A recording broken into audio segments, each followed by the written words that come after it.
He has a Nykthos too. He can Nykthos up 5 mana, actually.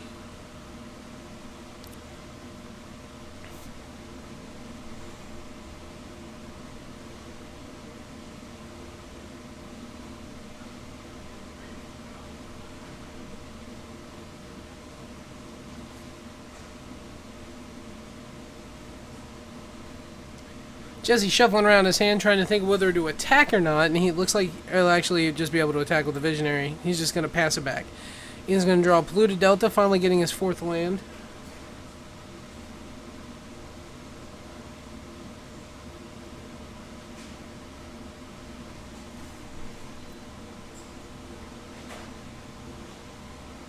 Ethan's thinking.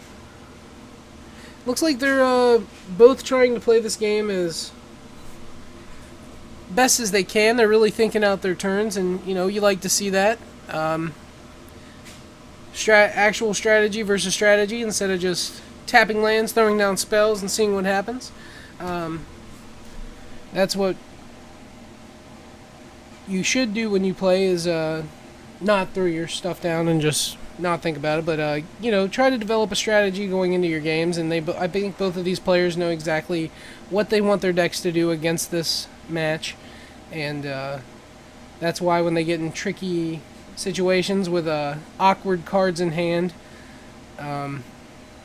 you see things like this where it's a little bit of not really a stalemate, but a lot of just thinking, and it's important to think out your turns. That's, I guess, the moral of the story.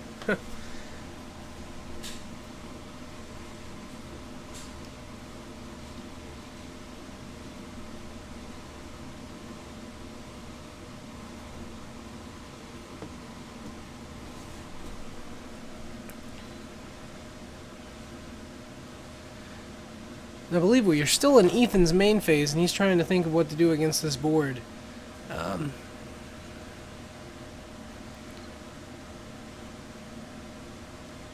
He is really stuck. I'm not sure what the cards are that are in his hand, but I'm pretty sure most of the time I think you just pass back here and at least see what he does, especially if you have counter magic.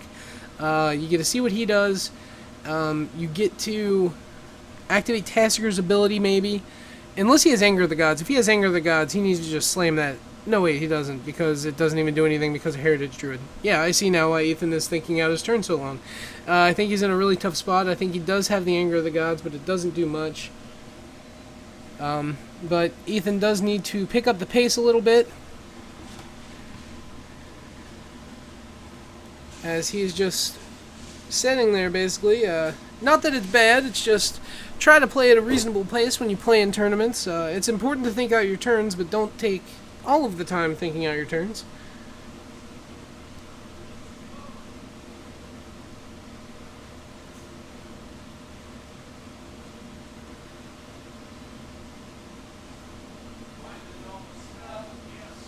Looks like he's finally deciding what to do, maybe. Nope, pulls it back, still not sure.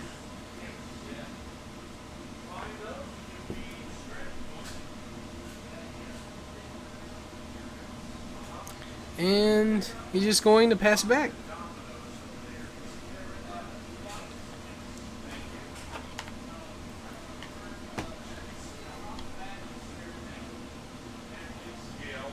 And Jesse is just going to swing team. And he has 5 mana off Nykthos to pump team, so there's a chance this could be lethal. I think that Ethan will have something in his hand, but either way, the Tassiger has to block one of the 1/1 elves or it's going to die, unless he has the Terminate or Lightning Bolts or something. So he's going to Nykthos, pump into Azuri, and we're going to see what's going to happen. It looks like he at least has a Kolaghan's Command, which can take care of the Azuri. See if that happens. If it happens, Ethan will be going to 3 with the 8 damage. 3, no, minus plus 3. That'll be lethal, actually. With the... Unless I'm missing something. Let's see, that goes to 4, tramples over for 3, and then 8 unchecked. That'll be 11. That should be lethal here. By Jesse, actually. So, 4, 8, and then 3 triples over for 11. And that is going to be it. We're going to go to game 3 because blocks have been declared, cards have hit the graveyard. And we're going to go to game 3 with Ethan playing first. Looks like they got it all tied up going into the bottom of the 9th. And we'll see what happens.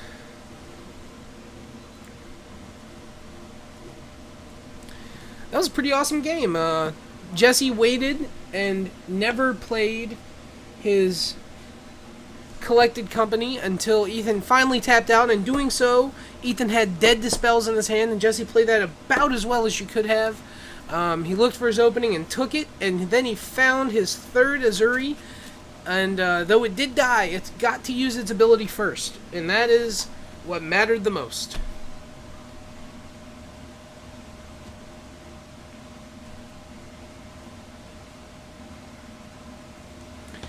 You guys are going to be shuffling up, and I don't know if both of them are fine with their choices for sideboarding, but we will see if either of them looks at their deck again. Both seem to just be shuffling it up. And while they do that and they do their shuffling, as that is not the most awesome thing to watch, I'll leave you guys this again. As I said, I will have this little image up all night. Tomorrow is our big tournament. It's a Star City Games Invitational Qualifier and Preliminary Pro Tour Qualifier, and the format is modern. It is $30 to enter, unless you played in one of our FNMs tonight, in which case it's $25. It starts at noon. We do open at 10 a.m. instead of our usual 1 p.m., so we will be here all day tomorrow, playing Magic, buying and selling and trading Magic. We'll have door prizes galore. We'll be live streaming, hopefully. It shouldn't be a problem. We might be a little late for round 1 because actually I think Rare Drops opens at noon, and that's the same time we're starting. But I'm going to leave as much of it as I can plugged in, ready to go, so all we have to do is just start it up. Which is pretty awesome. Rare Drops is incredibly kind to us and lets us do this, which is always fun, especially when businesses can work together and provide awesome services for the players. Granted, it's video games, card games, anything really. As long as everybody's pretty much having a blast, that's all that really matters. So come on down tomorrow if you're in the area. If not, please stay tuned tune in, I should say, tomorrow around noon. It might be like 12:05 or so, but we should be good to go tomorrow. And I'm going to go ahead and go back to this. And I think Ethan will be on the play as he lost the second game, and we are going into the third game, and Ethan is going to do a weird shuffle, or weird mulligan, where he just splits all those cards up. He did not like that. He's going to pile shuffle that really quick. Jesse, I think, kept his, or at least he's still thinking about it. He's looking at his 7. It looks like there's a Nykthos, a Forest, a Court of Calling, and an Elvish Mystic. So that looks like a decent hand for Jesse, especially getting an extra card. I believe he's going to keep his. As Ethan goes down to 6, being on the play, this is going to be a little tougher for him, but it should be okay for the most part, as he is playing a deck that could draw cards or set the top of his deck up, or creates a lot of awesome plays with like Snapcaster plays with Lightning Bolts and such. So out of his 6, looks like a Terminate, a Lightning Bolt, and he's going to keep it. He's going to shock himself with a Steam Vents going down to 18 life. And he will cast a Serum Visions. He's checking out the Scries. And I think he kept them both on top. So Razor Verge into a Mystic comes down for Jesse, who's going to pass it back over, draws another Lightning Bolt, and that Lightning Bolt is definitely going to come down to clear out the Elvish Mystic to try to set Jesse back a little bit. And Jesse's going to untap and draw. Elvish Visionary is the draw for him, as he's going to play Elvish Visionary off of a Llanowar Waste and Razor Verge Thicket for green. Draws his card, and Ethan's going to crack a Bloodstained Mire, and he says, do not draw yet. Oh, he does let him draw it, turns out. I didn't know if he was thinking about shocking himself again to Spell Pierce. And it looks like he grabbed the wrong land, which this is an FNM, and also our players are pretty lenient. So he gets his Watery Grave instead.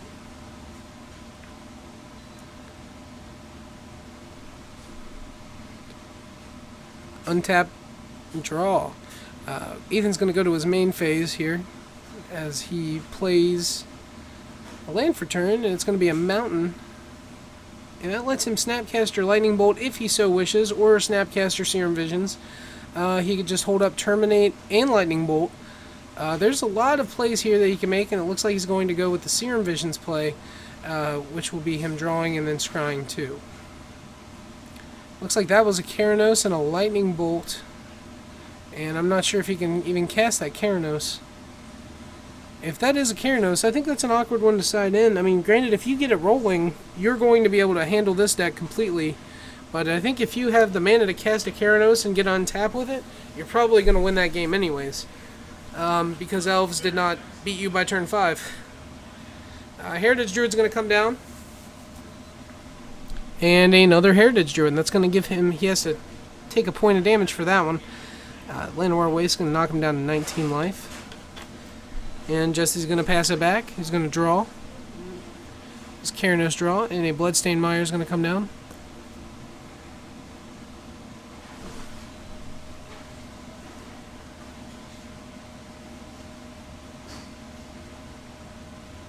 Snapcaster's going to get busy. And Jesse is definitely just going to say, yes, I will absolutely take 2 damage. Going to 17. Lightning Bolt's going to target a Heritage Druid. And Jesse is thinking he can have 3 mana no matter how you look at it. Whether he... Or no, he can go up to 4 mana with Heritage Druid adding 3, floating it into Nick, though. So he could cast a Collected Company here and possibly hit... I'm not sure what he could hit, though. Yeah, I'm not sure what he could hit off of that to keep it alive, though. He's definitely looking at it that way. I believe he has some kind of searching thing. No? Just lets it happen. He's going to draw for turn. Draws a Burnton Forge Tender. That's a cool card for him, as it's going to possibly stop an Anger of the Gods. So it lets Jesse not necessarily go all in easier, but it's a way to, you know, stop it. Ooze comes down. Okay. That's a good card against all of these lands. So Remand's going to come down to bounce Ooze back to his hand. He might play, if he has an Elf, he'll probably play Elf. Yeah, oh, he does have to lose a life for that with Llanowar Waste. Instead, he just plays Burnton Forge Tender, passes turn, and Ethan needs to read it to make sure he knows exactly what it does, and he's going to not like that too much. An attack from 2 of the Elves coming through, and that's going to happen, knocking Ethan down to 15. And it's going to be the 15 to, or now with the crack of the fetch, 14 to 16 in favor of Elves. But Ethan does get to untap, and if he resolves this Keranos, this could be game over. Keranos can win a game by itself, and if that's what that card is, it could also be a Chandra, in which case that would also be really good. And that looked like a Cryptic Command draw. So assuming Ethan gets turns to play these cards, he is in a very good spot, as Jesse does have Quarter Calling with a Scavenging Ooze. It might be 3 chords.